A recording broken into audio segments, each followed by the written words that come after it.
Most people think attraction begins with the face. They are wrong.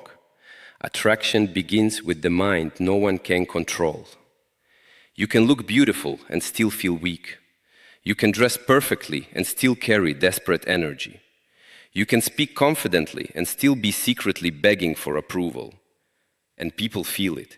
They may not say it, but they feel when your peace is fake, when your confidence is borrowed, when your smile is hiding insecurity, and when your silence is not calm but fear. The truth is this: you do not become deeply attractive by chasing attention. You become attractive when you stop needing it. Because the most magnetic person in the room is not the loudest, the richest, or the most beautiful. It is the one who cannot be easily shaken. In this speech, you will learn 7 habits that make you mentally strong, emotionally controlled, and quietly magnetic. But be careful. Once you practice these habits, people will notice your energy has changed. Some will respect you, some will fear losing control over you, and some will disappear. Because your weakness was the only version of you they knew how to use. Before you ask how to become attractive, ask why your presence is so easy to ignore. Because the truth is uncomfortable. Most people do not become unattractive because of their face. They become unattractive because their energy is weak, their mind is noisy, their emotions are uncontrolled, their words are cheap, and their discipline is missing. You can wear beautiful clothes, fix your hair, train your body, buy perfume, jewelry, watches, and expensive shoes, and still walk into a room with the energy of someone begging to be noticed, and everyone feels it. Neediness has a smell. Insecurity has a posture. Weakness has a sound. You may hide it with confidence, but the body tells the truth. Your eyes search too much. Your voice explains too much. Your hands move without calm. Your smile asks for approval. Your silence feels nervous, not powerful. A truly attractive person does not chase attention. A truly strong person does not perform for approval. They enter quietly, but something changes. Not because they are loud, not because they are trying to dominate, but because they carry themselves like someone who has survived storms without becoming bitter. That is rare, and anything rare becomes magnetic. The first habit is this: stop reacting so quickly. Look at yourself honestly. Someone sends a message, you react. Someone does not reply, you react. Someone looks at you strangely, you react. Someone criticizes you, you react. Someone praises you, you react. Your mood is being pulled around like a rope in the hands of strangers. Then you wonder why you feel tired. You are tired because you have given everyone permission to touch your inner world. A mentally strong person creates space between what happens and how they respond. This space is power. In that space, you decide who you are. Without that space, you are just a puppet with a heartbeat. When someone insults you, the weak mind immediately wants to prove. It wants to explain, attack, defend, and correct the image. But the disciplined mind watches the insult like a leaf falling on water. It sees it. It does not become it. It asks, is this true? Is this useful? Is this worth my peace? If the answer is no, it lets it pass. This is not weakness. This is mastery. The strongest person in the room is not the one who can shout the loudest. It is the one who can be provoked and still remain steady. Anyone can be calm in a quiet garden, but can you be calm when someone misunderstands you? Can you be calm when your ego is chipped, burning? Can you stay silent when silence protects your dignity more than words ever could? That is attraction. Not the attraction of appearance, but the attraction of control. People feel safe around those who are not controlled by every storm. They feel something solid, deep, and rare. Every time you react instantly, you teach people that they can control you. Every time you pause, you remind yourself that you belong to yourself. The second habit is this: stop explaining your value to people who are committed to not seeing it. This is where many people lose their dignity. They talk too much. They justify too much.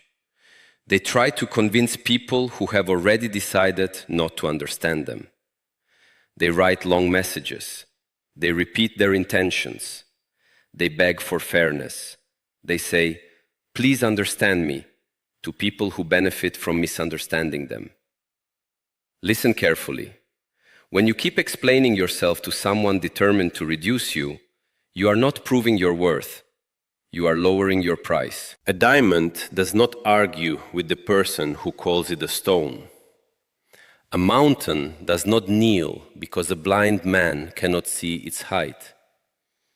The sun does not become insecure because someone closes the window. You must know when words are becoming waste. Mentally strong people speak with clarity. Then they stop. They do not chase. They do not overperform. They do not keep placing their heart in front of people who keep stepping on it. They understand that some people do not want truth. They want control. Some people do not want peace. They want access to your reaction. Some people do not want understanding. They want you exhausted enough to obey. The attractive person has boundaries. And boundaries are not walls built from anger. Boundaries are doors with locks. The right people enter with respect. The wrong people stay outside with their opinions. You become powerful when you no longer need every person to have the correct version of your story. This is difficult because the ego wants justice immediately. The ego wants every rumor corrected, every insult answered, every accusation destroyed. But life is not a courtroom where everyone gets to hear your evidence. Sometimes the highest discipline is letting people think what they want, while you continue becoming what they cannot stop. You should correct what must be corrected. You should speak when silence would harm truth. But you must stop bleeding energy into people who only become alive when you are disturbed. There is a quiet type of attractiveness that appears when a person no longer begs to be believed. Their eyes become calmer, their speech becomes cleaner, their movements become slower, their energy becomes expensive. They no longer throw themselves into every conversation like a coin into a crowd. When you stop explaining your value, you begin living it. And lived value is stronger than spoken value. The third habit is this: train your body not for attention, but for self-respect. Many people train their body because they hate themselves. They look in the mirror and punish what they see. They chase a shape, a number, a reaction, a compliment. They want the world to look at them and say, "Now you are enough." But this kind of training creates a body that looks strong and a mind that remains weak. Real discipline begins differently. You train because your body is the first home your spirit lives in. If the home is neglected, the mind becomes heavy. If the body is lazy, the will becomes soft. If the breath is shallow, the thoughts become wild. Do not train only to look attractive. Train so laziness no longer owns you. Wake up when you said you would wake up. Move when your mind says stay still. Walk when your emotions want you to collapse. Stretch when your body has become stiff from comfort. Sweat when your excuses are loud. This is how you begin to trust yourself again. Confidence does not come from repeating, I am confident. Confidence comes from keeping promises to yourself when nobody is watching. When you say, tomorrow I begin, and tomorrow comes, and you begin, something inside you stands taller. When you say, I will not eat, like I have no respect for my future, and you follow through, something inside you becomes sharper. When you train, even though you do not feel like it, you are not only building muscle, you are building evidence. Your mind believes evidence. This is why many people feel insecure. They have no evidence that they can trust themselves. They have broken too many inner promises. They have abandoned themselves too many times. They have chosen comfort so often that discomfort now feels like danger. But discomfort is not danger. Discomfort is the door. Every attractive person you admire has walked through that door again and again. You do not need to destroy your body. You need to respect it. You need rhythm. You need consistency. You need enough discipline that your body understands this person is not a slave to mood. There is something magnetic about a person who moves with control. They do not need to show everything. Their posture speaks. Their breath speaks. Their calm face speaks. Their body says, I have met resistance before. And when the body carries that message, people feel it before you open your mouth. The fourth habit is this: become rare with your words. Most people are not unattractive because they have nothing to say. They are unattractive because they say too much, too soon, to too many people. They reveal every emotion. They expose every plan. They announce every dream. They complain about every problem. They gossip about every person. They turn their mouth into an open market where anyone can walk in and take something. Your words are energy. When you spend them carelessly, your presence becomes cheap. A mentally strong person does not speak to fill silence. They speak to create clarity. They do not use words to escape themselves. They use words as tools. A tool must be sharp. A tool must be used with intention. If you swing it everywhere, you injure what you should protect. Before you speak, ask 3 questions. Is it true? Is it necessary? Is it coming from strength or insecurity? Many things are true, but not necessary.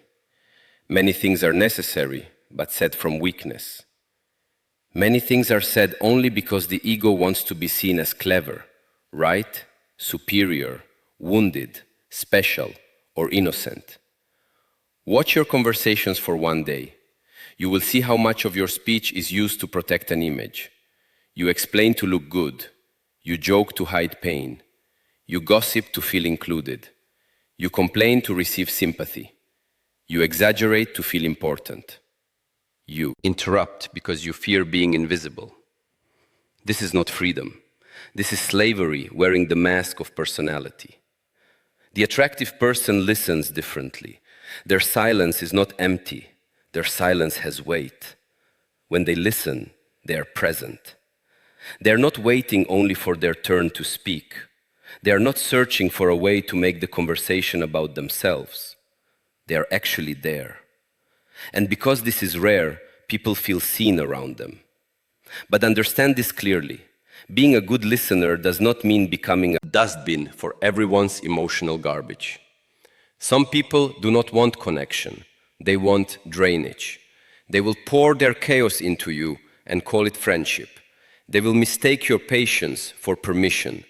They will keep bringing the same problem, not because they want a solution, but because they want company in their weakness. Listen with compassion, but do not become a home for endless negativity. Choose your words, choose your silence, choose who gets access to the deeper rooms of your mind. Not everyone who knocks deserves entry. Not everyone who asks deserves the full story. Not everyone who smiles deserves your secrets. A person who speaks less but speaks with depth becomes memorable. A person who talks constantly becomes background noise. The fifth habit is this: master your attention. This is the hidden battle almost everyone is losing. You say you want to become strong, but your attention is being eaten from morning until night. You wake up and reach for your phone before you reach for your own mind. You give your first breath to other people's lives. You allow strangers to decide your emotions before your feet touch the ground. You scroll through beauty, success, anger, gossip, fear, desire, and comparison.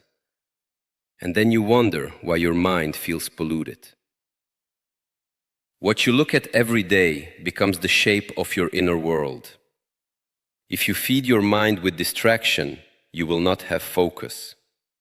If you feed your mind with comparison, you will not have peace. If you feed your mind with cheap pleasure, you will not have depth. If you feed your mind with outrage, you will not have wisdom. Attention is life.